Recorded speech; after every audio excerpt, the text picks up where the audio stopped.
Netflix says it is buying studio giant Warner Brothers in a deal valued at more than $82 billion. The deal would marry Warner Brothers film studio as well as its streaming service, HBO Max, with Netflix. Netflix is already the world's largest paid streaming service with more than 300 million subscribers and now could potentially grow even larger. Joining us now is Nick Lichtenberg. He is the business editor at Fortune. Nick, this deal still needs to get approval. What kind of hurdles does it face before it becomes a reality? Well, I mean, Netflix is a huge company around the world, and so it's not just the Department of Justice that's going to look at this, but the European Union. I think Netflix, they say they're very confident about getting this deal approved. That was notable on their call this morning, but I think everyone is going to look at this deal.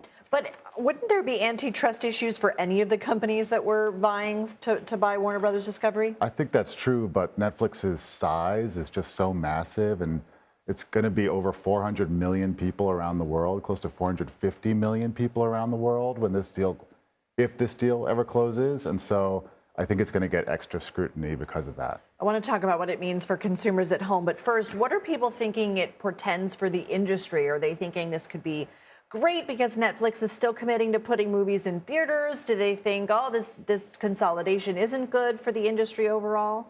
Well, the Writers Guild sent out a very strongly worded statement saying this deal has to be blocked by the administration, and theatrical owners are fiercely against it because they've never really been on friendly terms with Netflix. Netflix does technically put movies in theaters, but only kind of reluctantly and just enough to qualify for the award season, it seems like. And so they've really been a foe of the whole theatrical model. They think the consumer really wants to stream movies at home, and they're committed to doing that as much as possible. And so, yeah, traditional Hollywood is up in arms about this deal so far. So for you and me who do consume on the couch, what does this mean for us in terms of a content perspective and how much we'll pay? It won't mean anything for a while because they're going to wait to spin off the other Warner Brothers cable assets, which is expected third quarter of next year. CNN and TNT and all those Warner cable assets. But then in the meantime, this regulatory process is going to rumble on in the background. And the way it works is that if they decide they're going to try to block the deal, a lawsuit is just going to drop out of nowhere from the DOJ saying, we think this is anti-competitive and we're going to try to stop it. So that could happen at any time in the next 9 months or so.